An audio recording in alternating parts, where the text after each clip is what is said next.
Yes, hello. Afternoon. My name is Steve Signo. I'm coming live from Vancouver, Washington, our Evisys headquarters. And we've got a very special guest this week or today, which is Jeff Schmit from Custom Pools. He's the general manager there. Jeff, thanks so much for joining us today. I know you've been in here for a couple decades, so tell us a little bit about you and your business, if you would. Absolutely. Thank you for having me and putting these together. I know they were very helpful as we made our decision and as we've implemented everything.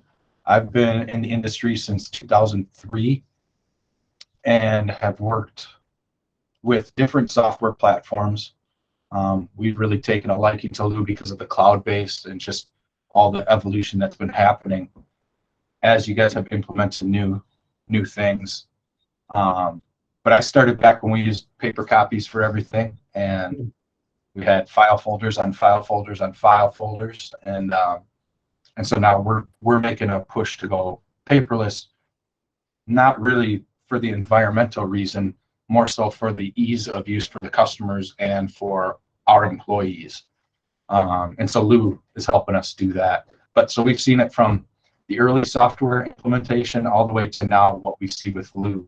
Great. Well, that's a great segue into today's topic, where we're going to talk about streamlining your service and, improving or enhancing that customer communication and making that. I'm a hot tub guy for 20 years. You're a pool guy for 20 years. So let's just have some fun. So the first thing I'm going to do here is I want to talk about kind of the customer portal. It's a really cool feature Lou has. So I'm going to go ahead and share my screen here, and we'll pop into Lou. So we got the Lou dashboard here. So when you log into Lou, this is what you see. I'm sure it's very similar to what you're looking at, Jeff. But the first thing I want to touch on is kind of the customer portal and get your thoughts on that. So I'll pull up a customer here. I'll go into the customer profile. It's got all the information about the customer, billing, shipping address. It's got a map. It's Google integrated with Maps. I've got all these tiles down here that are specific to the customer only. But the thing I want to do is I want to look at what the customer sees from their portal side. So if I click this View Portal button here, it now takes us to the customer's account. So this is what the customer sees. It takes you outside of your database, so they can only view and affect any of their account situation. So we see here the customer's information on the left, the company's information on the right. If they have a balance due, any appointments they have, they can confirm them here. They can look at their history of invoices, their purchase history, any orders they might have. They can also look at their upcoming appointments, and then they can actually affect their communication preferences for here. So maybe they don't want to get a text and an email. They just want an email or something. The customer can control that here. And again, a big one here is balance due. So really cool feature that if this customer goes on their portal, of course, we can send them a link right from Lou, takes them to their portal, takes them to this screen here. They can actually make a payment online right on this screen. So Jeff, how have you found this feature useful to you? We use this a lot because a lot of the customers that we've been integrating, we've purchased two companies over the last each last winter, and they both were still sending out paper invoices. And to be able to get the customer on the phone and let them look at their balance due, and if you can go and actually, I don't know if you can view that invoice. There's the link on the right hand side, or if you want to be able to view that, but they can go in and see exactly how they got to that. So there's a bit of a transparency question. People dealt technology, or if we're a new owner and they're used to dealing with someone else for 30 years, we can take them right in there, and we do this over the phone with them a lot until they get comfortable with it. But we can show them, all right, we were out to service your pool on this date. Here's that invoice, and you can see right there the service was done on 2/1/2023, and we did a diagnostic call, and that's why that's due. So them being able to see it, and then not that people don't like giving out their credit card, but they can just do it securely right from that portal to make that payment right where he's about to click and or where he's hovering over. And so it's just meeting them where they are a little bit more. People don't necessarily want to call you to take you off task. You know, some people will be like, oh, I was going to call, but I know how busy you are. Okay, well, here, you can do it when you're in your pajamas from home and get the answer that you need, and you didn't have to call anybody.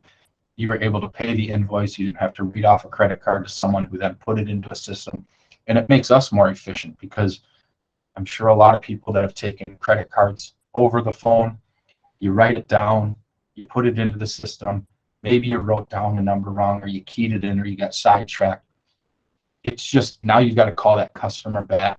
This is just streamlining that, leaving the power in their hands, so there's not a security question. I mean, here in Minnesota, we're not allowed to have credit cards written down on slips.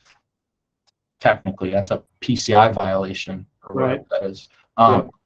And so you're just taking those risks away from your business, and again, making the customer feel more comfortable. They can see it's very transparent.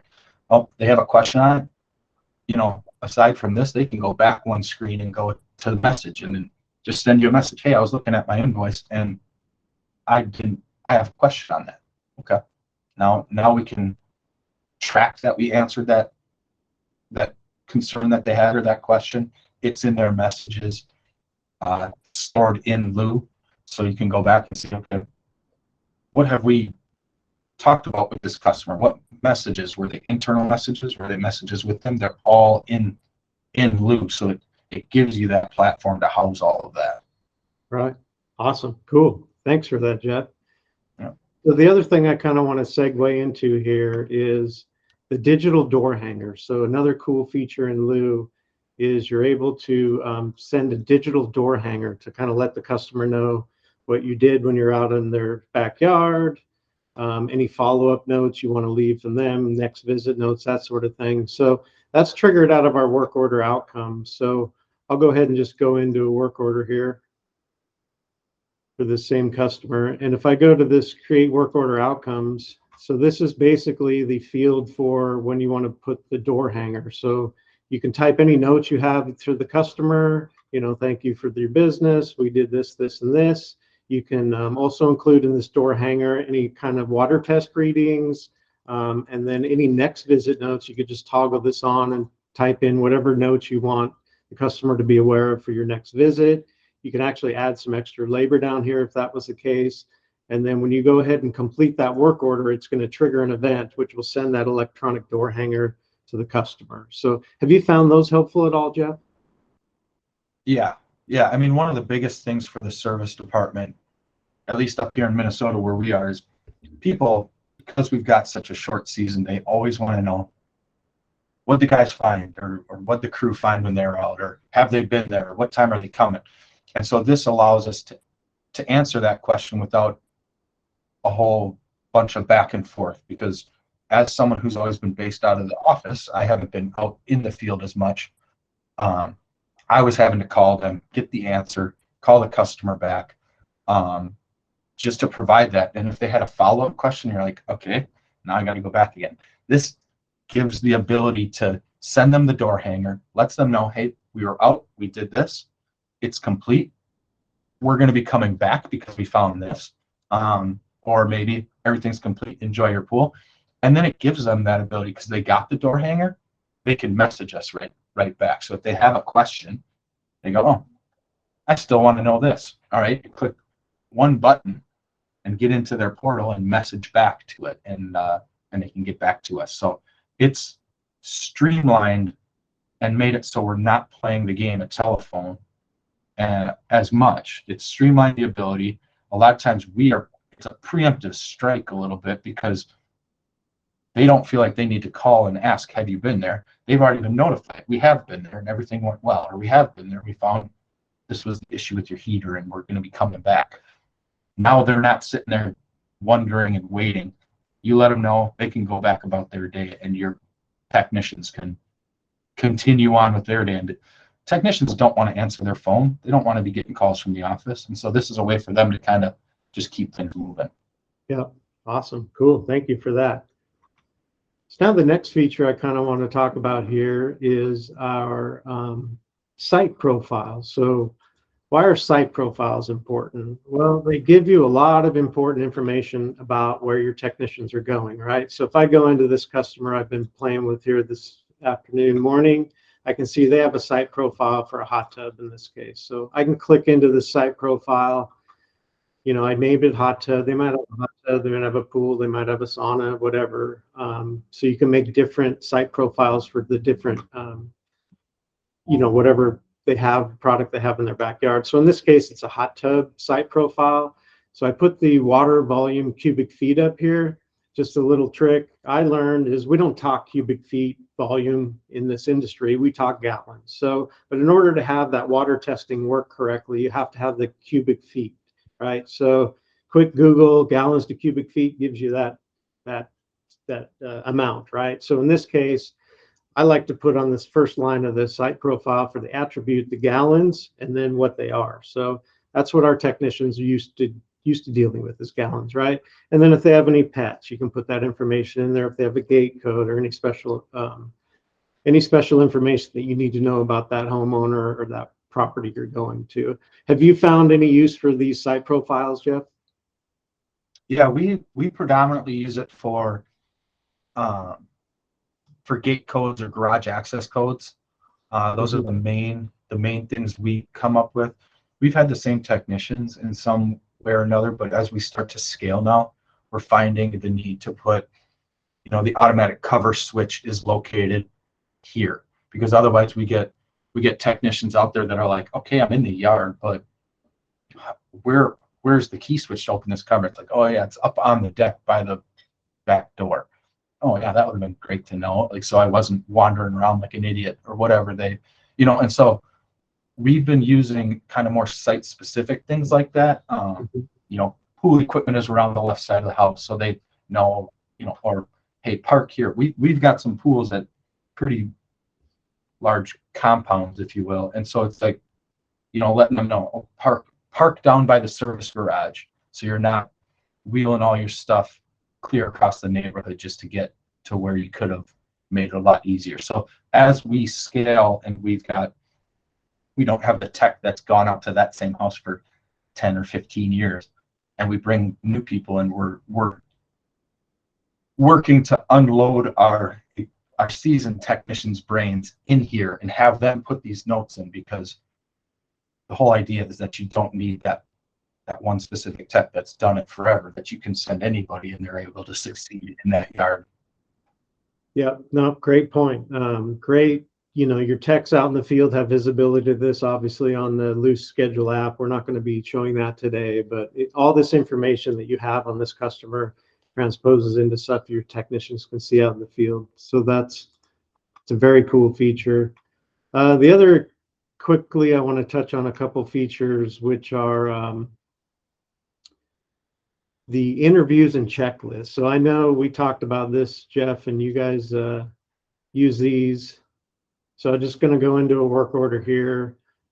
As you're creating the work order, you have an opportunity to do this interview there, but in this case, this work order is already created. So I've set up some generic interviews in here. So, you know, someone calls in and says, you know, my pool's green, my hot tub's not heating, or jets aren't working, I don't have any power, whatever the situation is that you guys deal with a lot out there.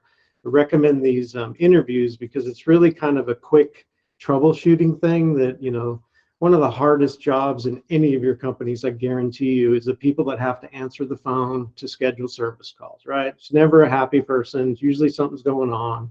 So if we can do a quick troubleshooting interview questions on that initial call, not only does it kind of get us the information we need, but then it transposes again out into the field so the technician can see the questions and answers that you went through over the phone with these folks. Then they're not asking the same questions again. And then I want to show one other thing quick, and then I want to get your input on this, Jeff. And this is checklists. So this is great for, you know, anyone that's got seasonal employees or new employees. And I have a checklist here created for a pool opening. So you can see here, it's just simple questions of steps that should be taken to do a pool opening or pool closing or pool cleaning or hot tub. Whatever you do, you can make these checklists. So technician, again, they have this information to them. They quickly go through these things. They can say, yep, I did it. They can type notes. They can go, yep, yep, yep, yep. Oops, there's the yep. And so you can see, you just go through all these steps. The nice thing about this too is not only does it make sure that all your technicians do everything that you want them to do out in the field, it also, again, sends to the customer. So the customer can now go through and see exactly what you did, all the steps you took there to open their pool in this case. I know over the years, I had a lot of customers that call in and be like, was your person even here? Because we didn't really have the ability to communicate with them. So have you found these two features helpful in both scheduling a service call and then obviously performing that service out in the field? Yeah, we've actually used both of them. So I'm gonna back up and kind of go in order here. When I started in the industry, I didn't get to answer the phones for a year. They wanted me to learn so much because they didn't want me to. They wanted me to be useful to that person when they were calling, and like this helps expedite that process. And it also, and I'm talking about the interview right now. It also empowers your folks that are on the phone, because there is a point, we're trying to make money doing this, and there's a point where currently I know too much for my own good when it comes to how do you prime a pump. I could spend 15 minutes on the phone walking them through, getting the bucket, and doing this, turning the valve, filling the lineup, and that's not the point of taking the service call. The point of taking the service call is to help them through something if it's simple and I don't want to say stupid, but simple. And if they need to have a technician come out there, having the information to provide your technician to go out there. So there is a point with the interview where you say, where the last statement is essentially, you need a service call. I can schedule that for you. And you empower your person on the phone to be able to not get swallowed up on that 35-minute technical phone call. They got the information they needed. It's going to transpose to the work order now for the service tech, so they'll have what they need, and they can move on to their task, or it's taking another phone call. But it's keeping the process moving. So that's why I love the interviews, and we're going through setting up a lot of those right now, because as we scale, we want to be able to bring people in and be like, oh, you don't get to answer the phone for a year until you can do this, that, and this. No, as long as we can teach you Lou, we can get you through the process then. So that's a big thing with the interviews. The checklists are huge, especially for openings, closings, and revolving service. Yeah, for people to go out there, and customers always, there's that old adage like, oh, they were only here for 15 minutes. It's like, well, yeah, but they've done this for 10 years. That's why they can be there for 15 minutes. They're experts. And then so you're able to show them the checklist.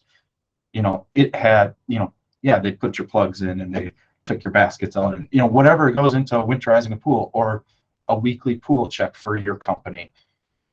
It builds value because you're showing them we're the experts and we did all this stuff. And I love it even for our seasoned techs, because a lot of times they've got other things on their mind, or they just came from a really tough job or whatever. And it just is a good check and balance. And then it's transparent to the customer that all those items were done. And if you have questions, certainly ask us. You need not. And even with our weekly revolving ones, we take a picture of the pool and they get the pictures that we send. So, here, your pool is perfectly clean and there was no leaves in it. Here, you can see that. And here's everything we did while we're out there. So then they're going, okay, I do understand that even though these guys, this company is more expensive than the others in town, I'm not having to chase down if they did what I asked them to do, if they did a good job. They beat me to the punch and told me that this is what they did. Here's a picture of it. And I know I can swim when I get home today or whatever. Yeah, no, great stuff. It just sounds like it's really helped you kind of improve that customer experience. So good job. So the last thing I kind of want to touch on today is just that whole customer messaging, right? So we can email or text them right out of Lou. And I want to just kind of show you what that looks like here. So if you go to setup in Lou, and then there's a customer messaging feature here. These are all the things that you can do to trigger events to send an email or a text or both to a customer. How are you all using this feature, Jeff, to communicate with your customers via text or email? We do a lot of it with email. So we're confirming appointments so that you see the schedule confirmation, schedule reminder, the customer portal message, so that you actually trigger it by when you're in that customer's profile. There's a button you can press to send them a link to their portal. But two things I would advise, and Steve will slap my hand if I'm talking out of turn here, but if you are using the text feature, I would advise you to put something in there of like, do not respond to this text, because it's kind of like when you get I don't know, an order confirmation for email. Like if you reply to it, it kind of goes to nowhere. You get a bounce back. So if it's texting them, a lot of times people think they can just text right back and you get that message.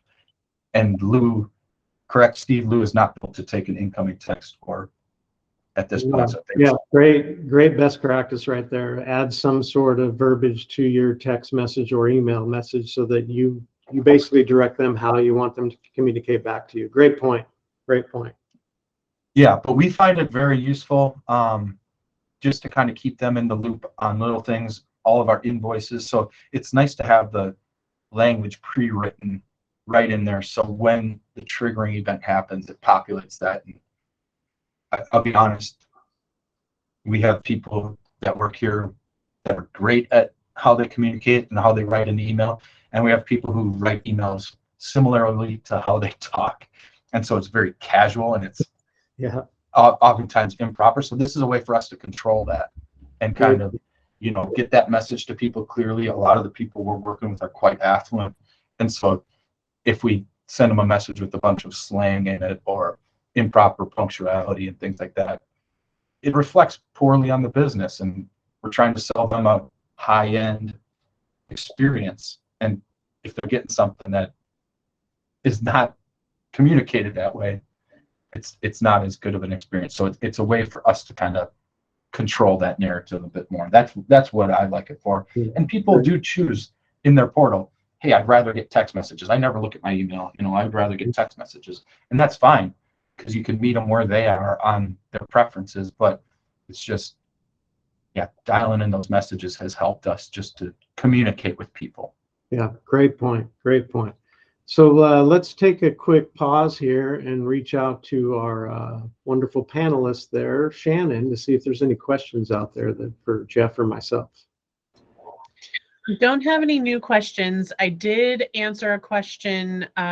When you say you can message a client with a digital door hanger, is that an email, text, or just in the portal? And the answer is it's an email or a text, depending on your customer's message preferences. Okay, great. Thank you for that, Shannon. You're welcome. All right. So, Jeff, I got to ask one last question. I've seen your history. It's very impressive. You guys run a great business there, you and Charlie. What made you decide on Lou? I know you were on another program at one point. I know you did extensive research, but kind of what was the thing that really made Lou click for you? Well, a lot of it had to do being around cloud-based, being a cloud-based system. As Charlie and I kind of looked at things and said, okay, we've both worked in this industry for a long time. Now we're venturing out to kind of put our own stamp on it. We always wanted to be technology forward, and Lou allowed us to do that both internally and with the customers. And we talked to a lot of people who went with Lou and people who didn't, and some that didn't, and they said, oh, we wish we would have gone this direction. This is what we don't like about the program. We decided, and I had 14 years on a different platform, and so I knew more about what I didn't want, and then kind of getting to go in and go through what Lou offered and have those conversations about what Evisys was planning for it. Okay, this is what we've got now. In Q4 of 2022, we're going to be trying to roll this out, and having those conversations and the ability to make suggestions for things to implement. I mean, even as recent as yesterday, I was sending in, you know, updates that I was like, okay, it'd be really nice if this could happen. You know, not that it's making or breaking our experience, but it would improve it. It could improve it for a lot of people going forward. So just, you know, realizing that Evisys was kind of like-minded in the technology, in the vision for technology that Charlie and I had, and how we want people to experience owning a pool. We build pools as well up here, but we always tell people the relationship owning the pool and the experience there is what makes or breaks it. You can build a great pool for someone, and if it's a pain to manage it or to deal with the company that services it, you're not going to tell your friends to get one. And so, like, we're trying to come up with how do we meet those people where they are, make it fun for them, make it easy for them. And having a customer portal was one of the top things that kind of push us over. Like, okay, they can go in, we can be very transparent with them, and they can see at any point in time when we're coming out or what we did last spring. Oh, that's right, they came out last year and they did a bunch of work. What was that? Oh yeah, they put a new heater in and a pump and a filter or whatever. They can go back and see their history, or we ordered this, but I don't remember exactly what it was. So it's having that portal that they can interact with was a big deal for us. Great. Well, thank you so much, Jeff. Congratulations to you and Charlie. I know you're in a serious vertical growth pattern right now, so congratulations for that. Thanks for joining today. Thanks for your insight. I think it was huge. Anyone that is interested in more information about Lou, or you want a custom one-on-one demo, you can reach out to us at lou@evisys.com. That's LOU@evisys.com. And again, Jeff, thank you so much for your time today. And good luck this season, man. You're going to kill it. Appreciate it. Appreciate it. Thank you. All right. Thank you. Take care, everyone.